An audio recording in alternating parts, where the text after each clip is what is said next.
Okay, so welcome to the January, the first event of 2023. We're very excited to host Susanne Pari, author of In the Time of Our History. It's the launch day. We're very excited about that. She'll be in conversation with Jane Ciabattari, and I'm just thrilled with this book. I enjoyed reading it and then rereading it, and I think you'll have the same experience I had, to be both transported and with a deeper sense of my own community and the people next door. A little bit about Alta Mesa Center for the Arts. It's an interfaith arts and spirituality hub housed within and sponsored by Orinda Community Church. We believe that art is a spiritual act and a human right. We wish to provide a place where people from diverse traditions, artistic practices, and economic realities come together in community. We know that art can bridge the divisions, substantive and the arbitrary, that divide us. We come together not only to practice and teach the arts, but to celebrate and learn from our differences and to foster lively and respectful interdisciplinary dialogues. We seek unity in diversity. So wherever you are on your artistic or your spiritual journey, whoever you are welcome here. And we would like to welcome Susanne Pari. She's an Iranian-American novelist, journalist, essayist, and book reviewer. Born in New Jersey to an Iranian father and an American mother, she grew up both in the United States and Iran until 1979 Islamic Revolution forced her family into permanent exile. She's also the author of Fortune Catcher, and her nonfiction writing has appeared in the New York Times, Sunday Magazine, the Christian Science Monitor, the Boston Globe, the San Francisco Chronicle, National Public Radio, and Medium. A former program director for Book Expo, she's a member of the National Book Critics Circle, Book Critics Circle, the Authors Guild, and the San Francisco Writers Grotto, and the Castro Writers Cooperative. She serves on the board of the Lakota Children's Enrichment Writing Project and is an alumni of Hedgebrook Writing Residency. So anybody from Hedgebrook here, welcome as well. She writes occasionally for the Center for Iranian Diaspora Studies and divides her time between Northern California and New York. Jane Ciabattari is an award-winning writer and author of the short story collection Stealing the Fire, an Iowa short fiction finalist and selected for the Danzig Books reprint series. She's a former National Books Critics Circle president and current vice president, a columnist for LitHub, and has contributed to BBC Culture, NPR, the New York Times Book Review, The Guardian, and many more. She was a Life of Letters lecturer at Bennington Graduate Writing Seminars, a distinguished writer in residence for Knox College, and fiction writer in residence at Chautauqua Writers Center. She serves on the advisory board for the Story Prize, on the program steering committee for the Bay Area Books Festival and Lit Camp, and is a contributing editor to the Pushcart Prize. She's also a member of Page Street, the Writers Grotto, and co-founder of Flash Fiction Collective, a San Francisco reading series. So you can see that these two women in our midst are quite accomplished. They've been around the world of literature and certainly are central to American letters. And we're grateful to have them. I'm going to step back just for a moment and cede the podium to Lee Kravitz and to Jane. Thank you, Mary. Thank you, Susanne. It's a joy to be here, to really see this book come into the world. And I'd like to begin with a toast. I hope you'll join me and Lee. I actually have a little bottle here and a little glass. And I hope the rest of you have something, because I'm going to pop that bottle. Whoa, okay. And pour a little bit. And I'm going to say, here's to the launch of Susanne's novel, In the Time of Our History. I love the cover. May her eloquent characters and powerful weaving together of generational history and family relationships bring us a better understanding of how our complicated world works. The power of family secrets and betrayals and enduring love is part of what we all need to understand. So thank you, Susanne. Here's to your book.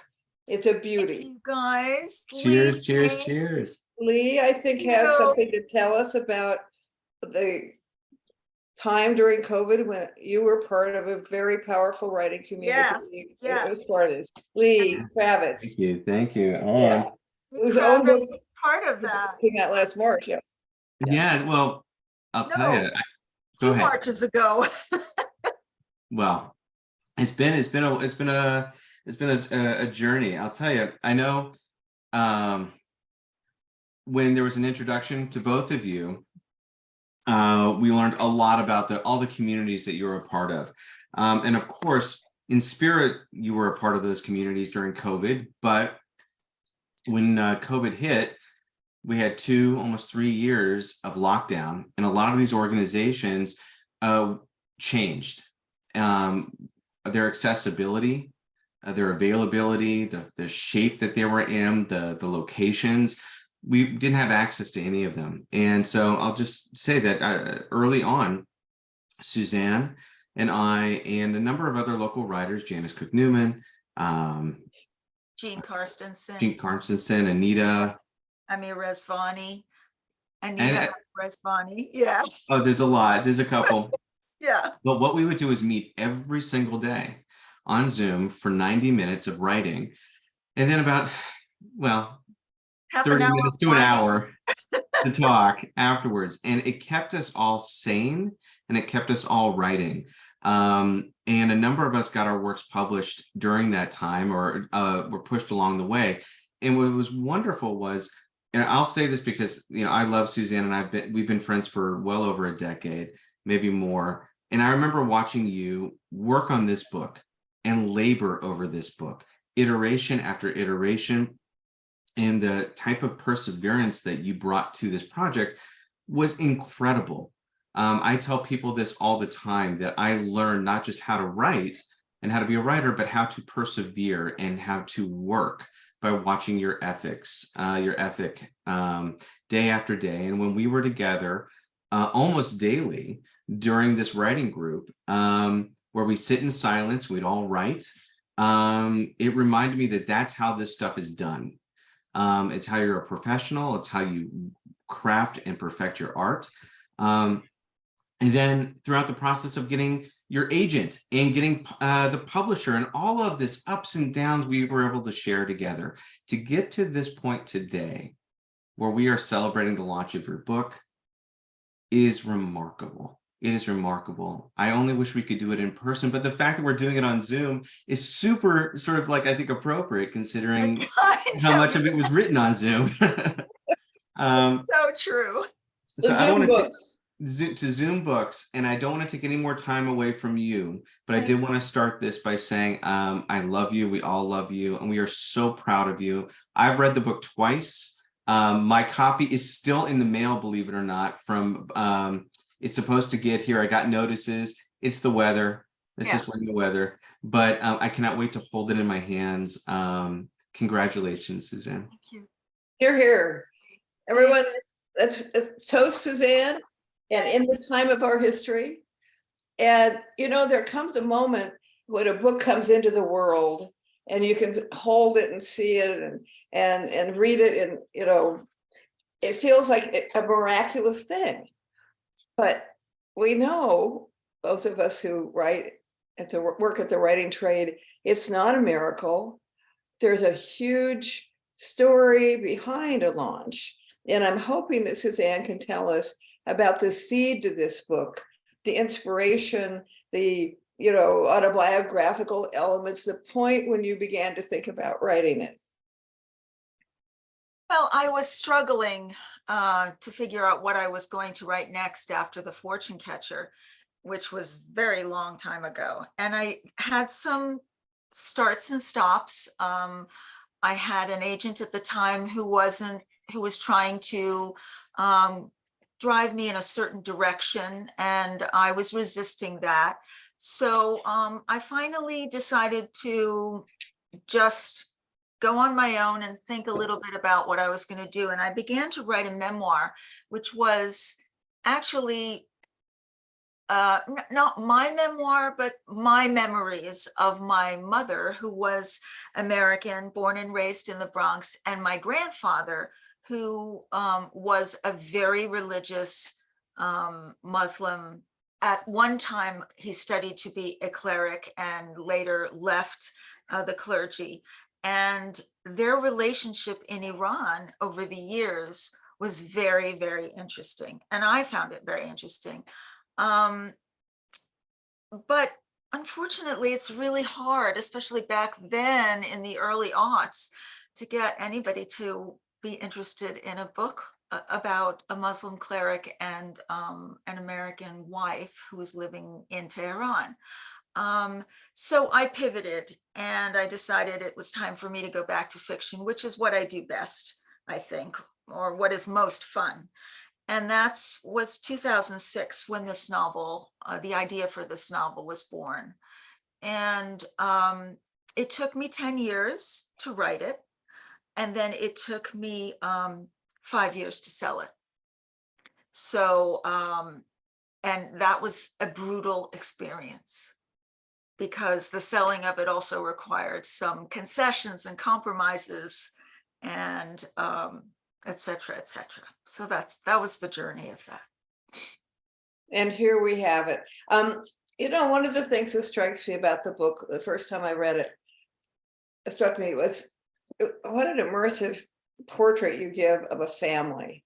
So I'm hoping in the course of the time we have together today, you could read some passages that would bring out some of the characters in this family, beginning with Mitra, the prominent narrator and fierce feminist. So I'm suggesting that perhaps you start by giving us a sense of Mitra's strong voice from the prologue, which is a very opening pages of the book. Okay. The prologue is, the story takes place in 1998, towards the end of 98 and 99, but the prologue is from 1981. As a matter of coincidence, the American embassy hostages were released on the same day that Mitra Jahani had her tubes tied, January 20th, 1981. She saw the men on a wall-mounted television screen where she woke up from the surgery. The volume was low, but she heard their hoots and hollers, saw one punch the air in triumph, another one kiss the tarmac at the bottom of the mobile stairs. 52 of them, long-haired and bearded, looking fairly decent for having spent more than a year in the clutches of a group of young Iranian militants. She thought, either I'm still zoned out and dreaming, or I'm hallucinating. So Mitra is a single-minded, impatient, rebellious, stubborn, determined woman, as she's described by some of the characters in the book. And I see people, yes, let's hear it for Mitra. What drives her? What motivates this fierce feminism in Mitra? A lot of things do. She is very much like her patriarchal father. They are both very certain of what they want in life. They're both interested in architecture and building and in, just things that her father will later call an aberration because she's female. But during her childhood, their relationship is extremely close because of their common interests. She's not interested in kids. She's not interested in the house. She will never cook a meal. She wants to be out with the hard hat on and her dad at all of his projects where she can, roll in the mud and sit on his shoulders and go through the projects, the houses that he's building, or the large apartment buildings or condos, or the job sites. And she loves models. She loves creating the architectural models and studying the history of architecture. So they're great until she hits puberty. And then he suddenly realizes, oh shit, this is my daughter, and my duty is to make sure that I hand her over from me to, a husband who can take care of her. And that is where their estrangement begins. And she's fighting really for who she is, beyond the fact that she's a woman. Yeah. In fact, if she had been a son, she would be his protege Exactly, and heir. exactly. Since you brought up Mitra's father, perhaps you could read a section, let us know about this classic Iranian patriarch who has been transplanted to Bergen County, New Jersey, and doesn't seem to have changed much from one section to the other. An unapologetic patriarch. Yes, okay. Let's see here. So this is chapter 2. Mitra has come to town for the 1-year anniversary of her sister's death. And she and her father have not spoken for 17 years, and she does not visit her parents. When she comes into town from San Francisco, she'll stay with her sister, she'll see her mother, but her father and her are estranged. So she arrives and she calls her mother, and it turns out that her father answers the phone and he hangs up on her. And this is his point of view. His hand tingled from slamming the receiver into its cradle. A chip of plastic had flown off the machine and been swallowed by the nap of the bedroom carpet. The one morning Yusuf Jahani had slept in, had not set his alarm for 6 a.m., and had indulged in the sight of the news anchor's sleek legs while he looped the ends of his silk tie, was the one morning that the telephone rang at 9:15, and his wife was not the only person home to answer. He shouted into the hallway, "That was your daughter." But Shireen was already down in the kitchen. Scowling, he donned his suit jacket in one swift motion, snapped on his gold watch, swept up his briefcase, and descended the stairs at an age-defying clip. "That was your daughter," he barked across the kitchen at his wife's back. "Oh!" She pivoted from the sink, an eager smile lighting up her raccoon-eyed face. He glanced at the table. An omelet, warmed lavash bread, feta cheese, honeycomb, waiting for him. Shireen's smile evaporated, her mouth twitching with remorse. "Yusuf, June," she pleaded, "I'm sure she thought you were at the office." "Thanks to you, Shireen, I am not." She took a tentative step forward, wiping wet hands on her apron. "Did you speak to her?" He snorted, shook his head in disgust, and strode for the door that led to the garage. The woman was impossible. After all these years, she still held out hope that he would reconcile with their diabolical daughter. How had he tolerated such a simple-minded woman for more than 4 decades? He slid into the tumescent seat of his Jaguar. She peered at the door, then her hand raised timidly for him to wait or stop or please, and he put the car in gear, watched her worried features grow dimmer as he backed out into the sunlight, and exhaled with satisfaction as he pressed the button to close the garage door, making her disappear. How common is this for men of his generation, this attitude? And when I was reading it, it rang true for a person, not just a person from Iran, but a person No. from many places. Yeah, And I you don't. captured so well. Thank you.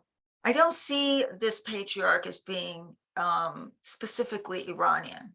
I see him, I've seen many American men like this, European men like this, Indian men like this, South America. I mean, we've all seen them because the dominant system we live in is patriarchal in the world. So no, and I loved reading this, but at the same time, I don't want to give the impression that I categorize him entirely because as this one sort of two-dimensional patriarch. I mean, he is, yes, often a jerk, but he changes to some extent.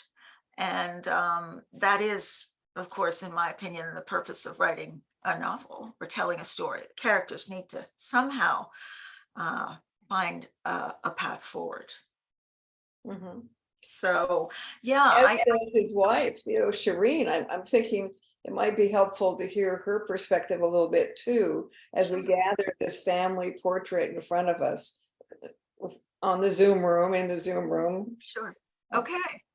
All right. I'll read a paragraph of her chapter, which comes after his chapter, not directly after what I just read, because he goes to his office and whatnot, and you meet some other characters. So this is Shireen. It was a rare morning when Shireen did not wake to the fresh memory of her daughter's death and the death of her 2 grandchildren. But today she'd woken in glorious anticipation of Mitra's arrival and had not shed the usual tears. Now she was crying because of Yusef's infuriating behavior. No amount of concealer could hide the raw redness of her nose, and she had redone her mascara twice. Mitra should not see her like this. Poor Miti. She had called and her father had probably hung up on her. It was all Shireen's fault for suggesting that Yusef sleep late this morning. Even the small goodnesses she performed seemed to end up hurting people. Olga, dear Olga, used to praise Shireen for her guilelessness. You are such a pure woman, madame. But Shireen knew what a fine line there was between being pure and stupid. So a very lovely woman, a lovely and loving woman.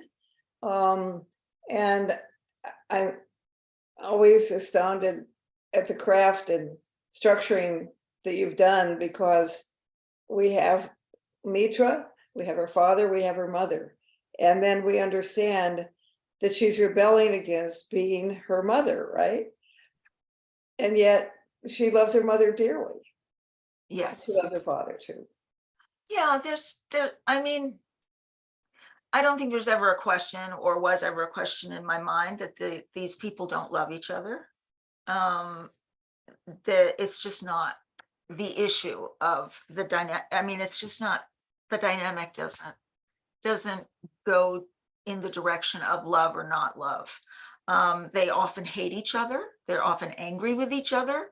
But there's never a question of whether, do you love me or do you not love me or whatever. They are a family, even if they don't talk to each other for 17 years. So.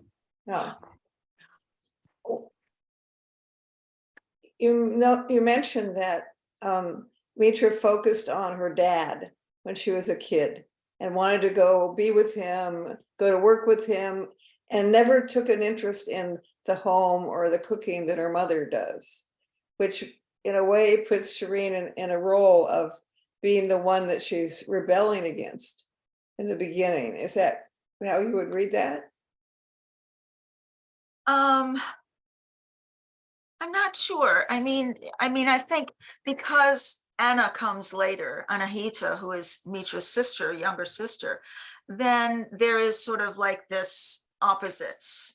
There's Mitra, who is like her father, but Mitra doesn't like being told she's like her father.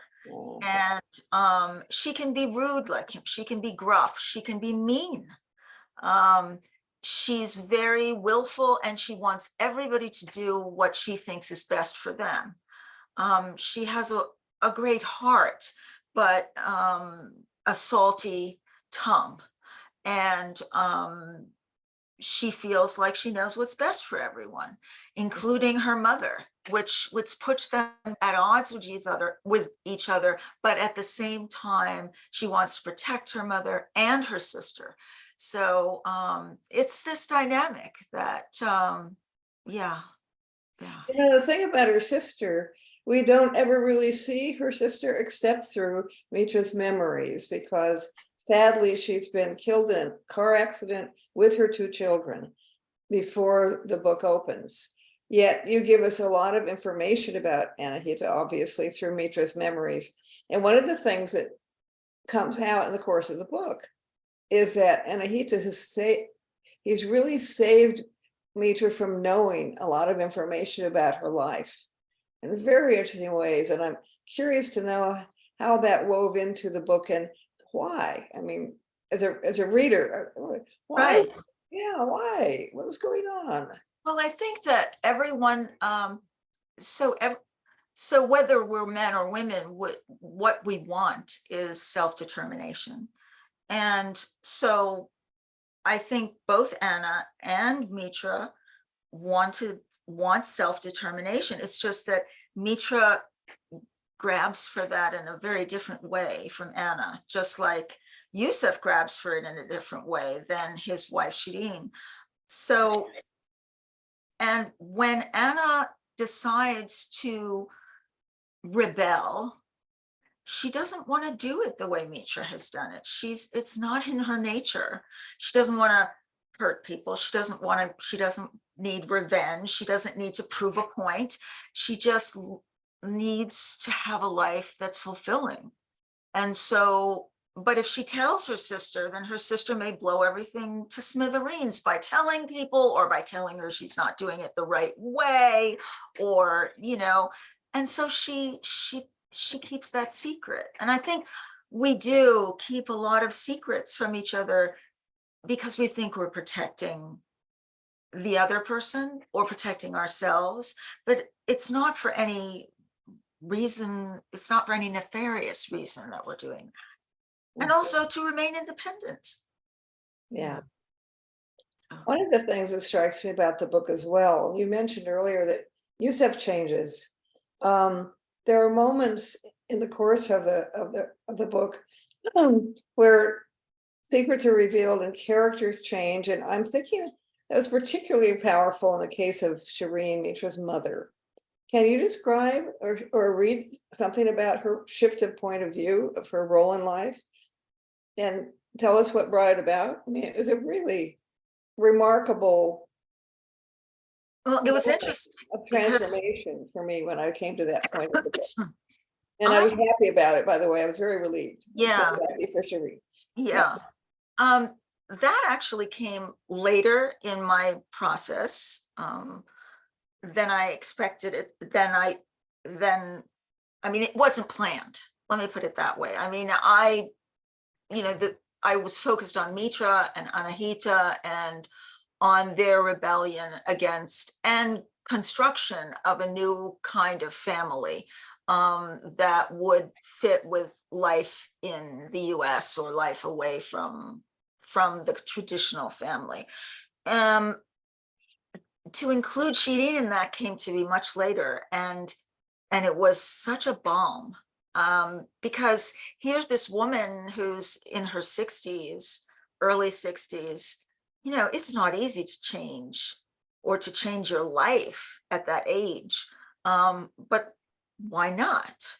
And what are women of a certain age really, what is their importance? Their importance is to be role models for the next younger generations. There's no reason. I mean, if they can change and show a better path, then they're in a way activists for the younger generation. So towards the end of the book, Shireen does go to visit Mitra in San Francisco, and she's taking a walk up by Land's End.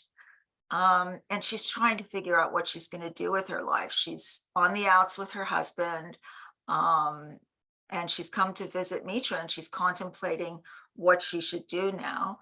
And I'll just read this one paragraph so you can get an idea of how her brain works. For Shireen, it was so hard to figure out what she wanted without considering everyone else. She couldn't seem to separate her desires from what was best for the others. She didn't know her own mind. She'd been raised to accept the duty of self-sacrifice. Just by watching, she understood that a woman's life belonged to others. Even among the housewives of America who thought themselves so free, this was true. In their hearts, they belonged to others. And perhaps it was not such a terrible thing. Perhaps it was simply the natural way of humans. And perhaps it was unfair to expect to change this about herself so late in life. And I'm not going to tell you what she decides. Once again, I know people like this, it's such a strong evocation of a woman's life. So one of the craft elements and one of the accomplishments of this book is this development of the characters in this family, and there are other characters as well that are really beautifully drawn. So they're so specific and deeply rooted. They feel like real people you're grappling with in your mind. But you also have 7 poetic interludes that trace history and weave together the narratives into kind of a larger context, the personal and political, the family and history. So I'm hoping you can share with us how you developed these interludes and maybe read some from one or more, because I think they're really a powerful element of the book that I'm curious about. So I think what I'll do is I'll read the first one, which is right at the beginning of the book. So you can get it. It's sort of, for me, it's the one that's most like a fairy tale. And I have to say, these things came to me very late in the process. And they were almost like I was in a flow state. And I don't write like this, but obviously I do. So because it came out. And I think it is a combination of, I don't know, my exposure to Persian poetry and storytelling, even though I'm illiterate in Farsi, I can't read or write it. I can speak it, I can understand it. But the poetry is very difficult for someone like me to grasp. But for some reason, I don't know. Anyway, so this is how the first interlude sounds, and it's called Sisters, and it basically sums up the beginning of the story. In the time of our history, when the songwriter who imagined was murdered in New York and the dictator Saddam invaded Iran, there was a girl who wanted to be as free as a boy in choosing her future. Her father, however, cared only that she marry a suitable young man. Her mother wanted peace all around. Despite his relentless nagging, the daughter refused an audience to any suitors who inquired. Soon it came to pass that the girl's younger sister, who was demure and obedient, and to whom the eldest sister was supremely devoted, fell in love with a suitable young man of her own and wanted to marry. The father, recognizing this as an auspicious opportunity, pronounced that he would allow the marriage of this younger daughter only when the older daughter consented to marry as well. Much to everyone's surprise, the elder daughter swiftly and dispassionately chose the next suitor in line.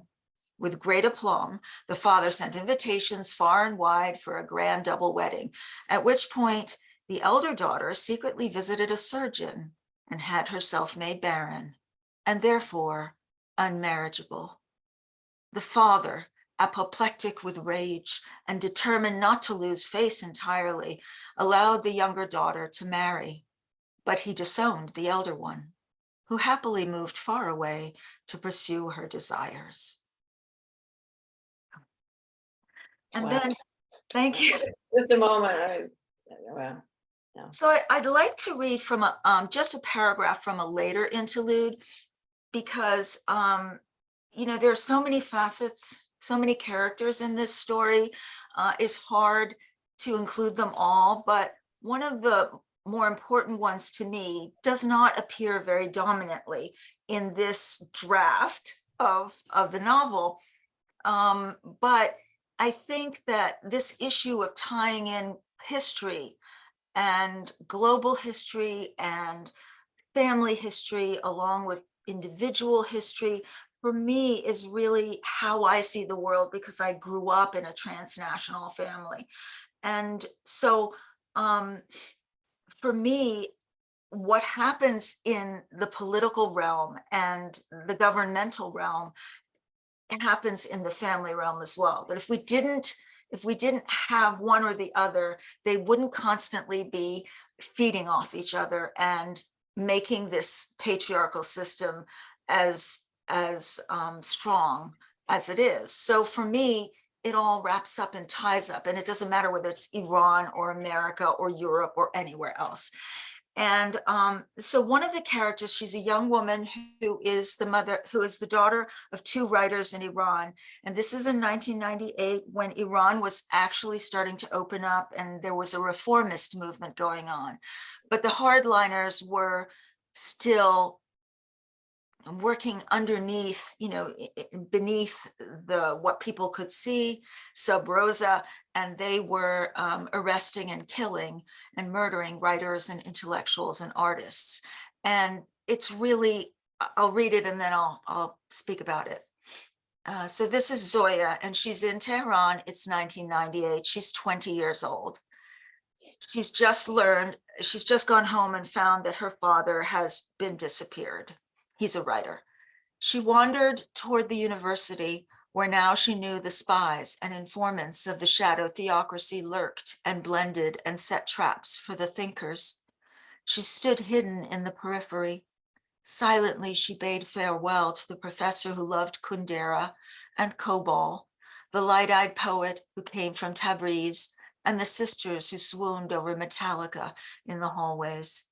She turned her back on the place where she had once belonged, where her poetry lived in pixels poised to fly on the wings of code, and remembered what all the children of writers begin to sense from the moment their eyes see the light of the world, that in all of our histories, in the East and the West, in the North and the South, the writers have been hunted and silenced by the cowards who seek power. So I wanted to read that because I wanted to give a sense to anybody who hasn't read the book that there is a much broader story for me in all of this about the silencing of women and the silencing of writers by a patriarchal system. And that's throughout the world. It's global. Oh, absolutely. It's Not not limited to one place. And I think you make a good point about the patriarchal system tying into that authoritarian government. And I love the line about poetry in pixels poised to fly on. I mean, Thank you. it's such a beautiful. I don't know, Jane. I mean, mean, it's so much. I read those interludes and I'm like, who wrote this? Yeah, it's poetry and it's profound commentary at the same time. And I think that's really hard to do, really difficult. I have to be honest with you. I mean, maybe it's hard because it took me so long to get there, but it was the easiest part of the book to write. Writing is really a chore for me. It takes a long time. It's a lot of work. I'm rarely in the zone, but in these, I was. It's strange. Yeah. Oh, I love it. I love it. I love it. I'm going to have to say now, what about today? There's so much going on. Here we are in 2023. This book is coming out at the beginning of 2023. A lot of time has passed. How are these conflicts and contradictions flowing through the world today? I know that there's a lot of activism going on in Iran, and I'm wondering what you can tell us about how it feels and how it connects to the story you've told in this book, and maybe a little bit about Zoya, maybe what you're doing next. That's a lot. Yes. So I mean, for a little of that. a lot of people have said to me, it's perfect timing because of what's happening in Iran. But what's happening in Iran has been happening since forever. Women have been fighting for their rights since the early 1900s or since the Arab invasion, if you want to go back that far. Iranian women have always, just like maybe American women, like most women, have really fought for their rights, and they've made great strides. But in the past 45 years, they've been brutally kept down. And what's happening today has been happening since the very beginning of the Islamic Republic. It's just that the West is now paying attention, we hope. And if this book helps to make more people pay attention to what's going on, so we can pressure from the outside however we can, with our words, with our photos, with our videos, with social media, with, you know, conversations, especially real deep conversations and debate, then I'm thrilled. I mean, that this book would do something like that. As for what's happening, I mean, this is happening everywhere. It's happening here too. I mean, the reversal of Roe v. Wade for me felt just like, you know, when the Islamic Republic decided to institute the law of hijab again. Felt the same way. And, you know, whether they're wearing turbans or toupees, I think that's what I wrote in the Lit Hub piece. Same guys. Yeah. So.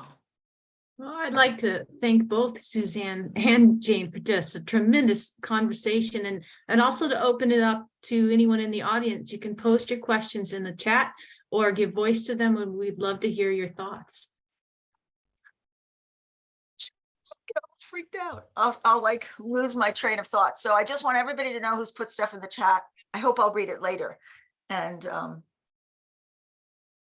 but any questions, I'm happy to answer anything. Loranda, would you like to give voice to that, or would you like me to read it? Hi, you can read it. I was trying to be Oh, obedient. go ahead then. You're good. Put it all in the chat. Oh, let's hear it. So I was just curious. You called the selling of the book brutal. It took 5 years, like half of the writing. So I was curious, did you ever consider self-publishing? And then I don't remember what was my second question, Mary. Let's see. And what is your hope for the reader? She reader. says. Yeah.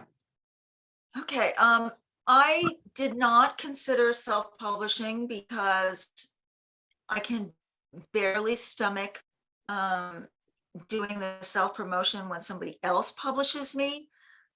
So I think I would be really bad at it. Like I need somebody to do that for me. Like my first book is out of print. I would love, I mean, I've got it ready to be, you know, put in Kindle. It was never even in Kindle or in digital or anything.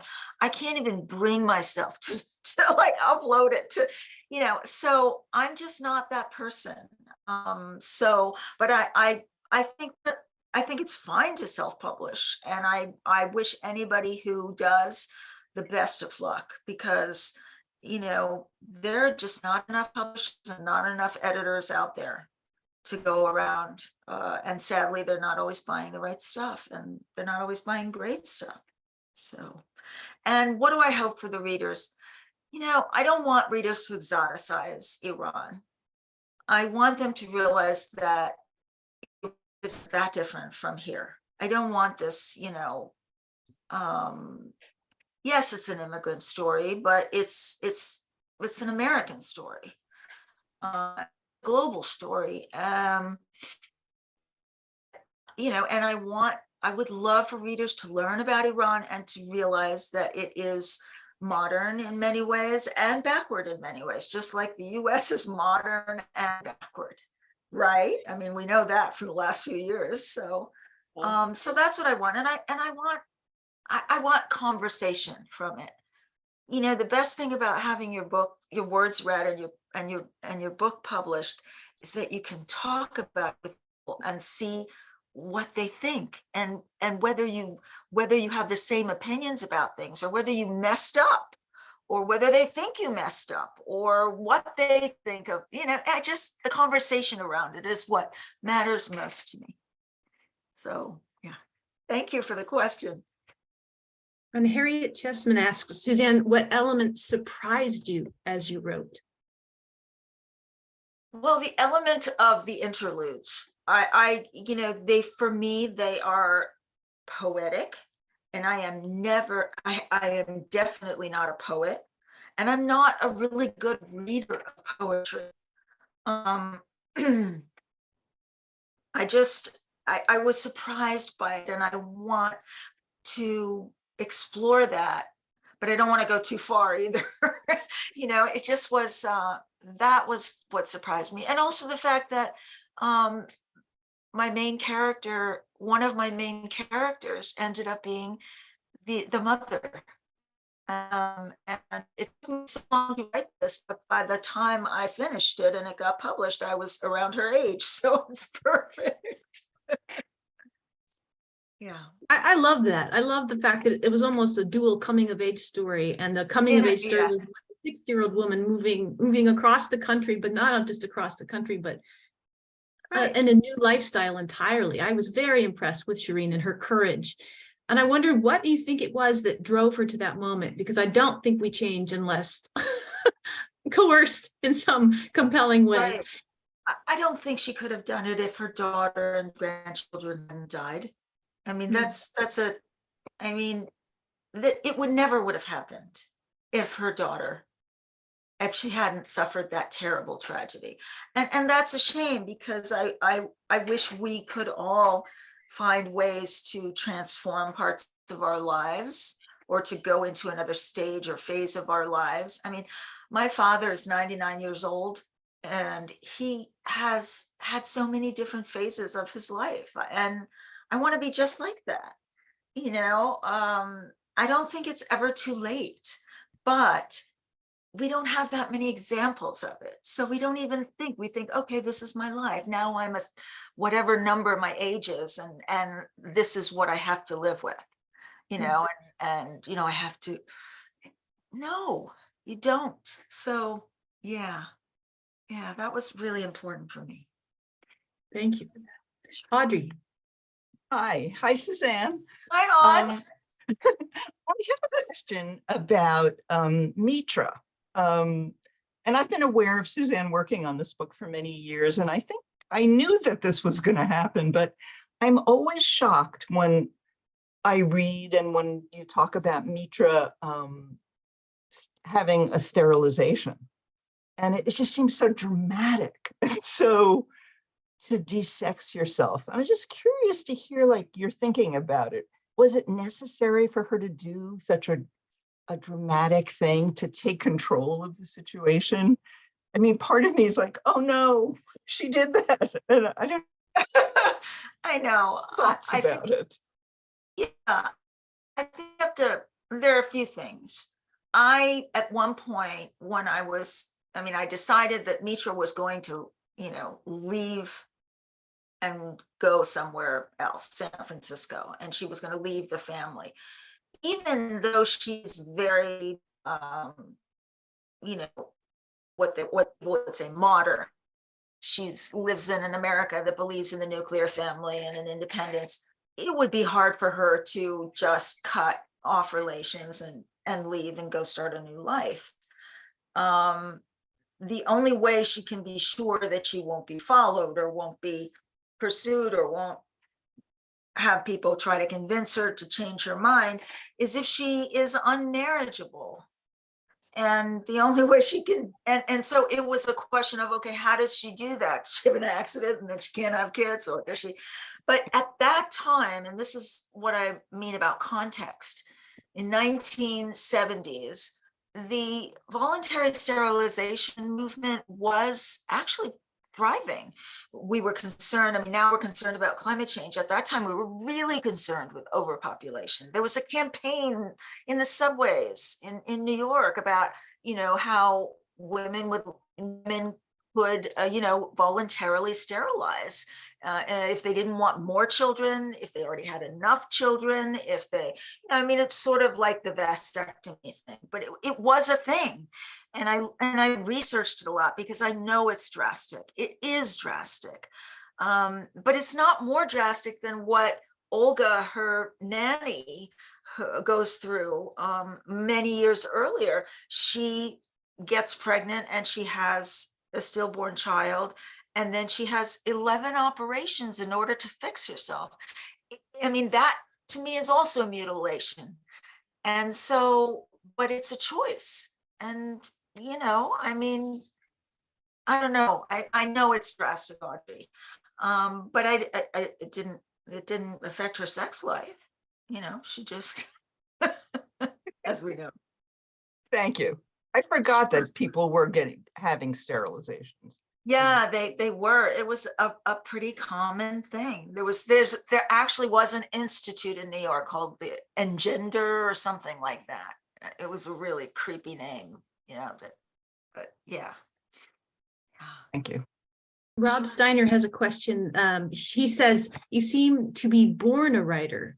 When did you recognize that you are a writer? Was it a childhood dream? Were you always in love with literature? Yes, that to the last part. I was always, I mean, I am teased ad nauseum in my family for being the person who was constantly lying in her bed, reading a book and eating Cheetos, which is my favorite thing to eat when and I did that everywhere we went. I read at parties, I read family parties, I read all the time. But I come from a very business oriented family, and also my father's family was religious, my mother's working class. Nobody in the family was a writer. Nobody was a real scholar. So I had no clue. I just thought everybody made up stories in their head for fun.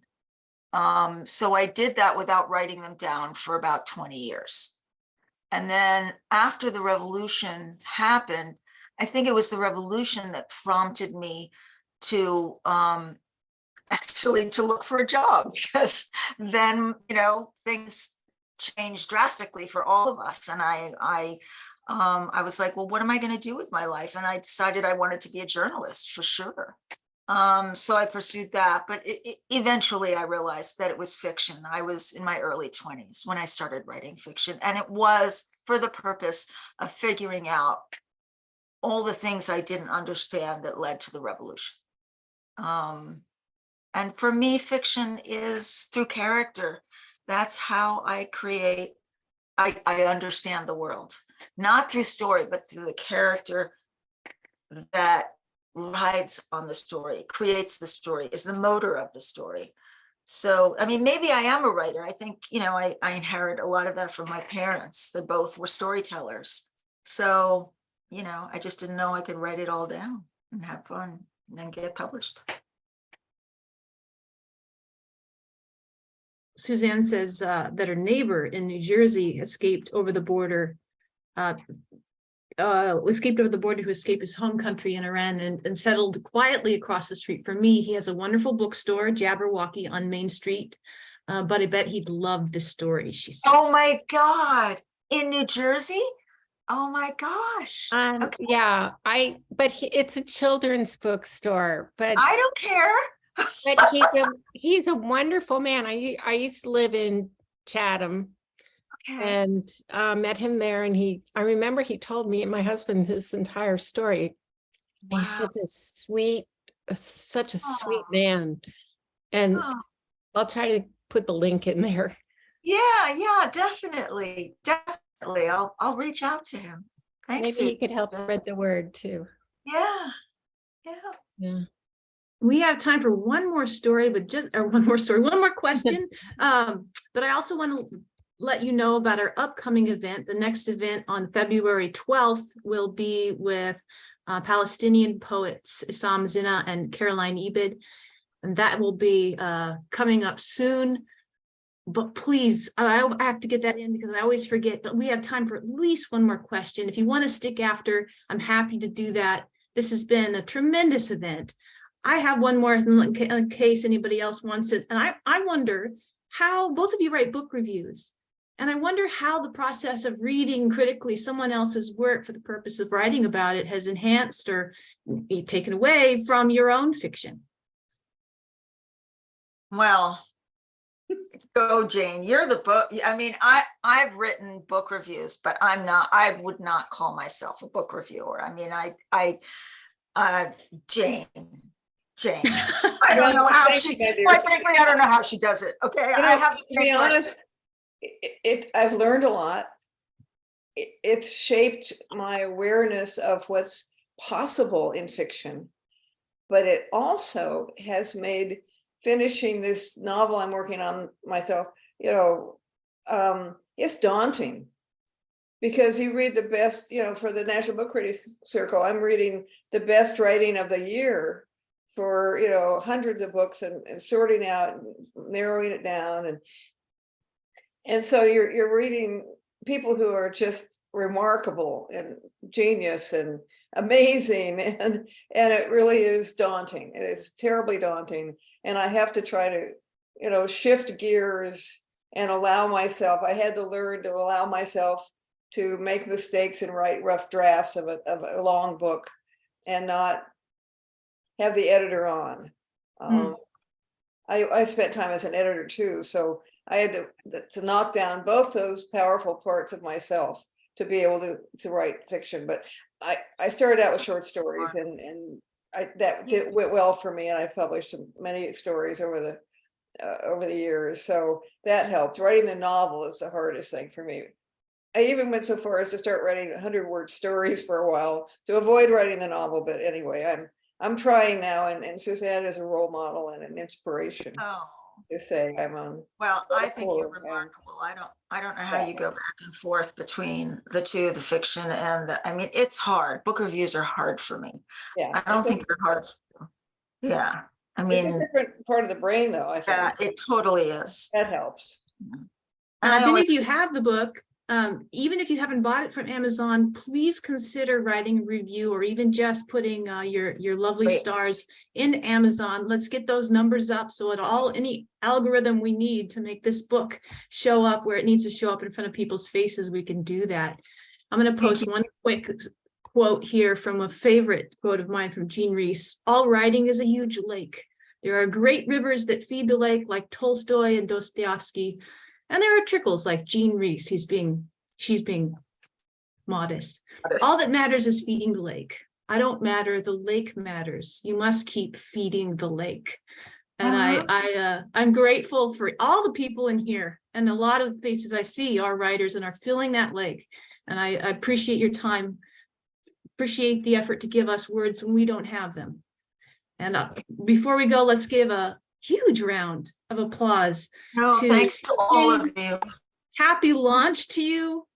Thank Make you. sure you And write those thank, reviews. Thank you, Mary. thank you, Thank you. Jane. Thank you, Mary. Thanks you, everyone, for Thank you, coming. everyone, for being here and the work you're doing. It's absolutely wonderful. Oh, I didn't Congratulations. really drink any of this except a sip. So Oh, yeah, me too. My Well, water. now's the time. I'm way ahead of you. I want to see everybody now. stay Everybody. safe Yeah. in the storm. Yeah. Oh, look at you all.